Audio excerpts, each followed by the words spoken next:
tuning into The Crafted and Creative, a podcast meant to uplift and engage BIPOC creatives who are on their journey of making a social impact and creating a lasting legacy. Today's guest is Jesimiel Jaddua, a film and TV and theater actor from Chicago, Illinois. His credits include Chicago Fire, Chicago PD, The Chi, and as Jonathan Harker in Otherworld Theater's production of Countess Dracula, among many more roles.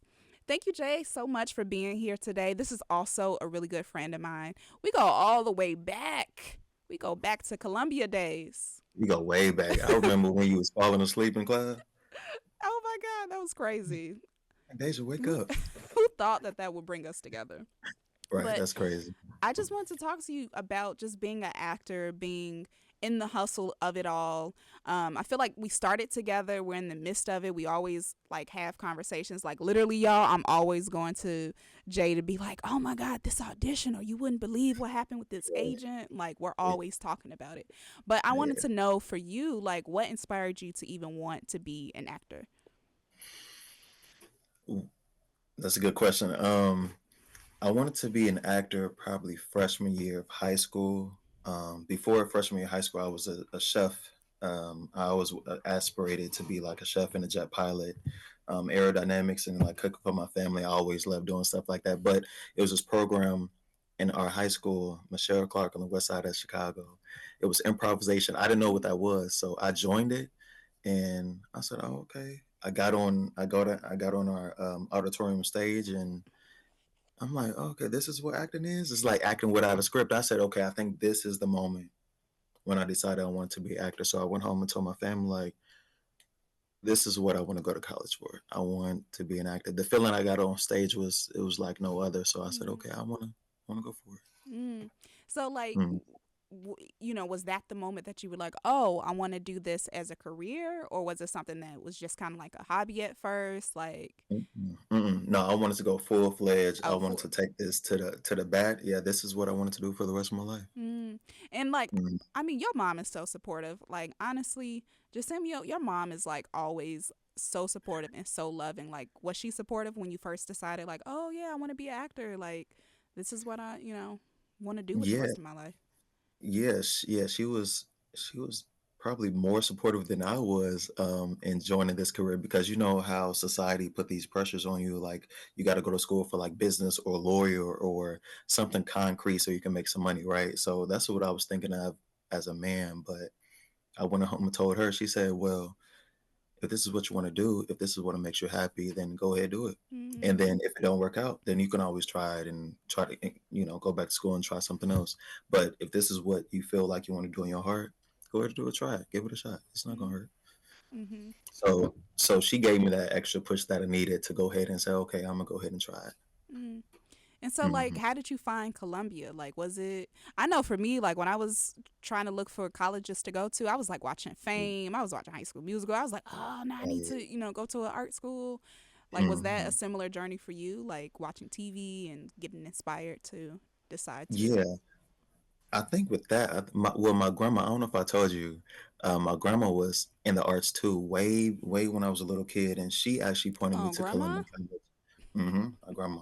She actually got me on stage. We was doing a Temptations play. Me and my sister. We was like 8 years old. Had the makeup and all. We had the gray hair painted in my hair and stuff like that. Yeah, she was big in the arts back then. Mm, Um, got my inspiration from her, and then she actually guided me to Columbia College to say, this is a great school. They also great for film, but I think acting it will be give me it will open the door for me to a lot of opportunities at Columbia. So she actually guided me to Columbia. okay, come on. Mhm. I mean, are there like actor inspirations that you have? Like, who Mm, was that actor that you're like, oh man, I always, feel like that yeah, career is something that I want to go down a similar journey. yeah.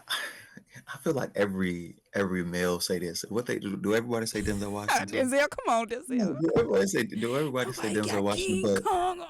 Yes. man, no, I think Denzel Washington. Yeah, I got like a plethora of them. Denzel Washington, Will Smith.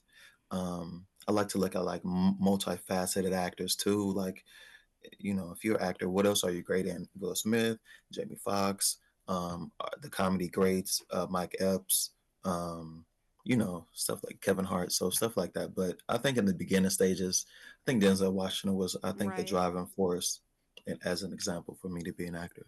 Mm. So, Hmm. watching those films, like, were you decided between like theater, film, and TV, or was it like, oh, I want to do it all? You know. Oh, I think I wanted to do it all. Yeah. Mm. Hmm. And Yeah, I so, think. as far as like what you enjoy, what do you enjoy the most? Like, what brings you the most joy out of doing film and TV and theater? Mm, that's a good What question. keep what brings you back to the art? Because for me, child Jay, I'd be ready to throw in the towel about once a week on these auditions. I just had No. like an audition the other day that I was just like, oh, it was a cold read. Sometimes the cold Mm, reads be getting me because I'm like, I like to work mm. on it. I like to like really dig deep, and I feel like sometimes with cold reads, you just got to have that quick, You ain't decision. called me to help you out. You be busy, sir. Yeah, yeah, yeah, Right. So yeah, I do. yeah, yeah. But We yeah, busy, what man. brings you back to the joy of the craft? That's another good question. I think, like recently, I took a small hiatus from it, Mm, and then now coming back to it, I got a big itch to do theater.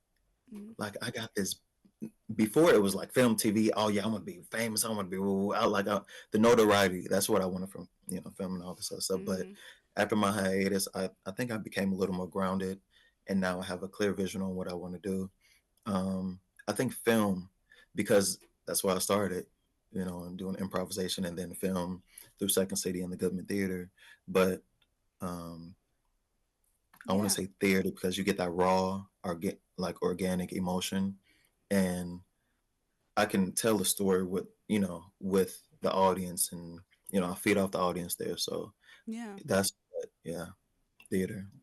So yeah, I Hmm. mean theater is so great because you have that immediate reaction, And Hmm. it's like I guess, Hmm. the little ego in us, we get that instant gratification after the show Hmm. where, everybody's Yeah. coming up to us or if people are Hmm. reacting to a Hmm. moment in the show, it's like, oh yes, this is killing it. But with film and TV, Hmm. you have that delay where it's like, okay, are people, messing with it? Are people actually going to go and watch it? So theater is Hmm. definitely a home base for me.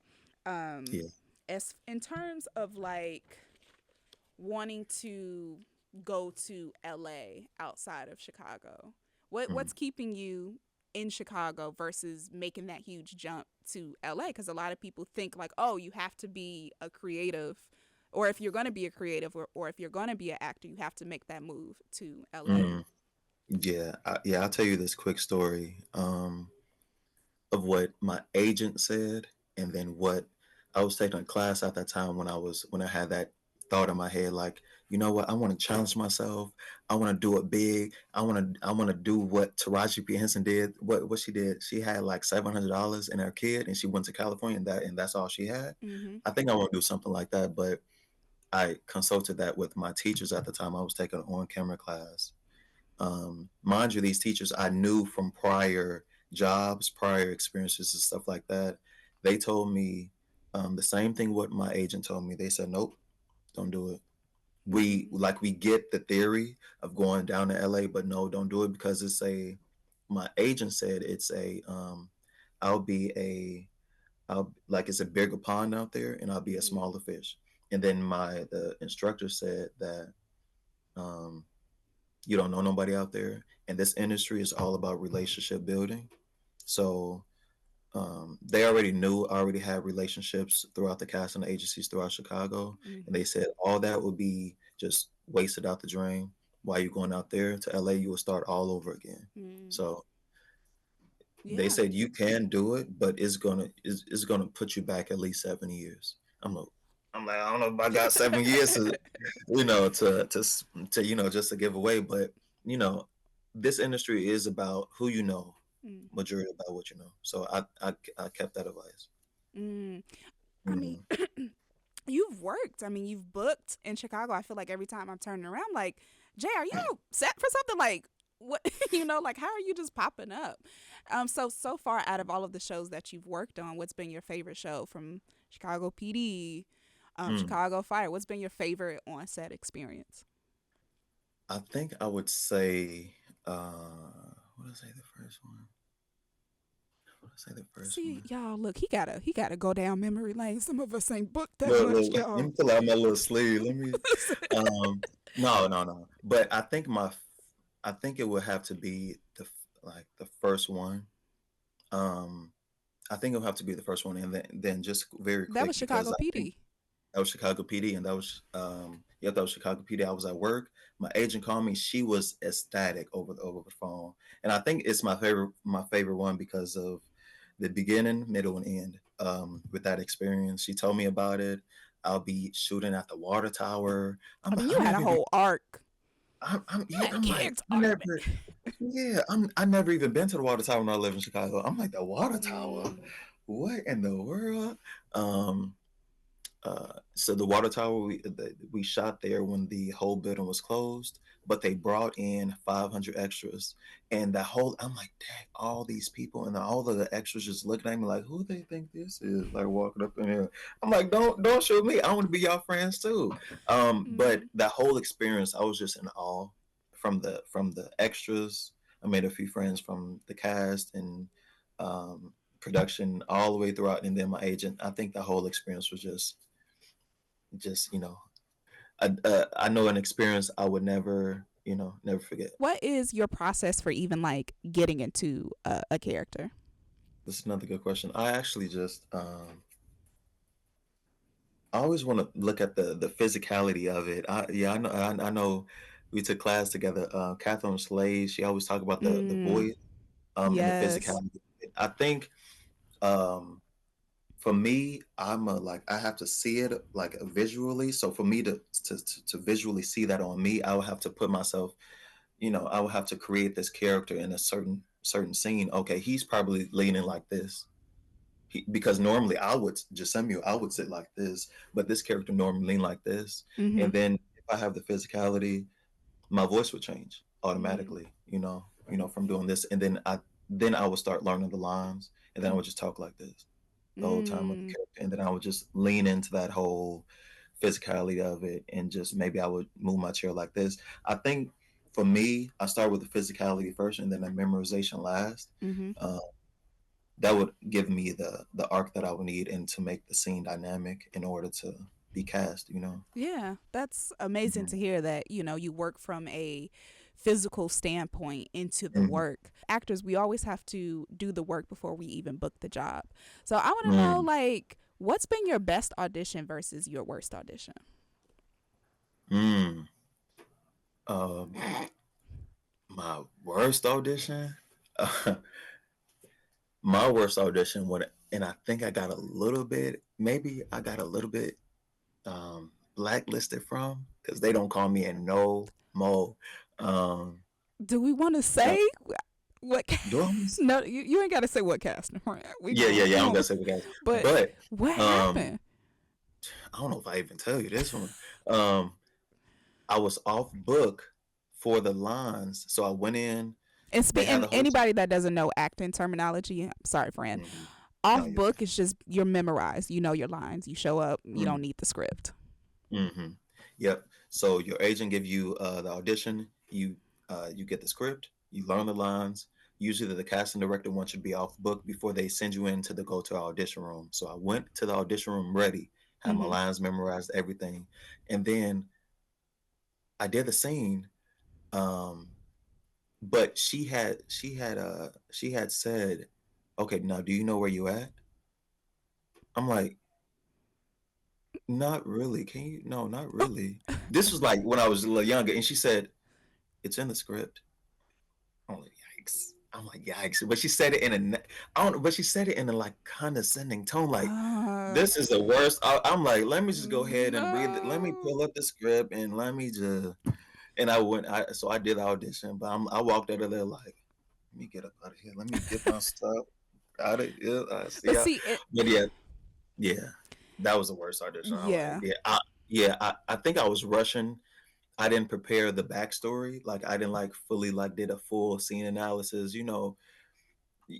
Good question, because it's like, And not doing the work, right? right, and now they're doing work, but we do a lot of work before we get the audition, because we already have our regular jobs, we already have our regular problems we got going on, and we have to stop all that to get this audition and erase all the drama or whatever we got going on to Mm-hmm. put our full self in this audition. Mm-hmm. So I don't think I put my full self in the audition. So I think that was my worst one.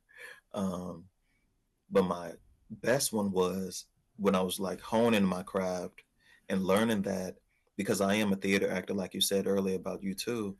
We have to minimize and be so minimalistic in these self tapes, because all it is right here. So my best one was when I didn't do anything but say the line. I didn't move. I didn't do all like this. I just said the line Mm-hmm. like this, and that's it. Mm. And then at that, that was my best audition because I booked the role. I'm like, I Less should is have been more. doing it. I remember, oh my God, my worst audition was, it was also for very well known Chicago Yikes. agent, casting director. And I'm Yeah. so grateful that they still brought me in because, whew, the way I wanted to run out that room, child. And it was a producer session. So anybody that doesn't know, yet again, a producer session is pretty much where you go straight to producers. You don't do like a pre-read where it's just you, the casting director, and Mm, the reader. So I was in the room with like the director and like some of the producing team and the casting director. mm, And I just remember the director stopping me mid audition and just being like, mm, why are you so upset? Why are you so angry? Like, and I remember the scene was like a very simple scene. I was supposed to just be like answering some very simple questions from the police, mm, right? And I'm mm, like, mm. I went in, I made a choice, y'all. I made a very strong choice. Now, Right, was right. it? And so he's like, oh, let's just try to do it a different way. And Mm, so I just say all of this to say is like, do the homework and be open to giving notes. yeah. Cause y'all, I went in so strong with this Mm, audition. He was just like mm, tearing me up from that strong mm, choice. mm. So be flexible, do the homework. Yeah, But I yeah, want to transition into the next thing now that we're talking about the challenges of being in an yeah. audition. How do you stay emotionally and mentally um, up when Mm, things are slow, when you have a bad audition, when something doesn't work out? How do you stay mm. together through that? Yeah, that's a good question. You have to be, you just have to be, well, I do a lot of meditation, spiritually connected, you know, God, and uh, I listen to a lot of mental health is important. I'm also in therapy. Even if you don't think you need therapy, it's also good just to have that outside source from your family. Um, so I'm real big on mental health. Uh, Go to the gym. Gym is a good stress reliever. I just occupy my time with other arts that I do have, other talents that I may have. Cultivate those things in me. Just like my mom said, I mean, you more than an actor. So go ahead. So during the slow periods Mm, of acting, I could start up an acting class. I could coach. I could run a business.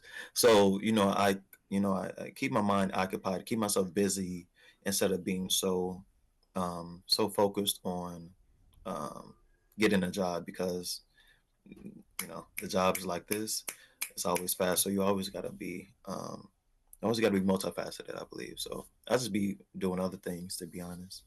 yeah, no, seriously. I mean, Yeah. that's why I have this podcast now because it's like you can let this industry get to you and eat away at you. And I don't know if you've Mhm. seen like that interview with Taraji. Love me some Mm, Taraji when she's like going in and it's like this business will like tear away at you if you let it. mhm, And it's like I haven't even done half of the things that Taraji has done in this industry, but I feel what she's saying. And it's mhm, like I've gone through things in this industry that I'm sure I probably told you about, especially as a beginner actor, and you just feel mhm, like when is it going to be my time? Like, when is it going to happen for me? Especially you see other people mhm, going off and booking work and doing stuff, and you're just mhm, like, okay, when is it my mhm, time, God? And it's like, it's so easy to let that make you bitter make you That's true. a jealous person, and it takes away Mm-hmm. from the craft. Like, acting is a Mm-hmm. spiritual practice. All the arts Mm-hmm. require a piece of us, whether you're an actor, writer, rapper. Mm-hmm. Like, all of these things require a spiritual sacrifice. Not Yeah. even sacrifice, because I don't feel like a spiritual offering. Like, we're offering pieces of ourselves to the work. Mm-hmm. And for me, I just have to also find a way to like do other things to like not let myself go to those dark places where I'm becoming the version of myself that I don't want to be, you know? Mm-hmm. Because Yeah, yeah, yeah. I want to it will always, get to you. yeah, yeah, yeah. I want to always say like, you control the destiny. Don't let the destiny control you and guide you and be the puppeteer. You take charge of the acting and stuff like that. Or your arts and stuff. Don't let it control you. You control it, and when you control it, you just have so much openness in your mental space, and you can just you don't you don't be empowered, you I mean not empowered, you don't be encompassed by that, and then it can take you to that dark place, um just like how it can, in this industry. Yeah. And, you Hmm. wonder why, like, so many other, you see these stories of actors that have, you know, passed away, unfortunately, from overdoses or, Hmm. abusing drugs or being abusive, because of the Hmm. fact that they haven't healed and they've let all of these outside forces get to them. And so I think it's Hmm. our journey as artists and as creatives to um, you know, we have to be in the world, but not like of the world. It's like you That's have true. to be in control of That's your true. destiny. So And this is then, a oh, sorry, go ahead. You want to say something? no, no, no, no, I was gonna say, yeah, you have to be in the world but not of the world, so yeah, that just adds to my point that you control the destiny. That's all. Well, this is a beautiful segue into my next question is Mhm. what advice would you give to someone that is interested in being in the entertainment industry? What would you say to that freshman Columbia College acting major that Mm. is just now starting their first semester? I would say, well, first I would want to say, go for it, go for it, and go for it. That I'm pretty sure that freshmen in Columbia don't have the support they probably need it from their friends or their family. So I would just offer that support and just believe in their self and invest in themselves, because nobody else will. Your friends, I mean, your friends will do it to a certain extent, but not like you will. So I would just say go for it 100%, until you fall forward, into another opportunity, not until you fall flat on your ground to see if it don't work. I don't know if I believe in that, but until you fall forward, until you ran its course, and then if it didn't work out, then you're gonna fall forward into another opportunity. So I would just say go for it and have fun at it. But do you have any other projects coming up that people can see you in? Do I have any? I don't have any upcoming projects, but they can follow me on like my Instagram, my little social Stay up media to page. date. You know what I mean? Um, but I am doing like a photo shoot with Ian McLaren soon, because I want to step into the modeling Mm-hmm. industry side of things. So they'll be seeing me very soon on the modeling side and lifestyle Yes. shoots, stuff like that. Where can people find you? What are your social handles? Yeah, so they can find me on. Let me see. Which one do I want to give out? No. No. I can give out my Instagram. My Instagram handle is underscore my last name. It's Jaddua. That's my Instagram. My Facebook is my first name and last name, Jesimiel Jaddua. You know what I mean? You can catch me on there. Now, Oh my God. first name Jesimiel, Jesimiel. Last name Jaddua. Add me and I'll add you back. Yes. All right. Well, thank you all so much for watching and listening to this episode of Crafted and Creative. Please subscribe and give us a rating on iTunes, and I will see you all in the next episode.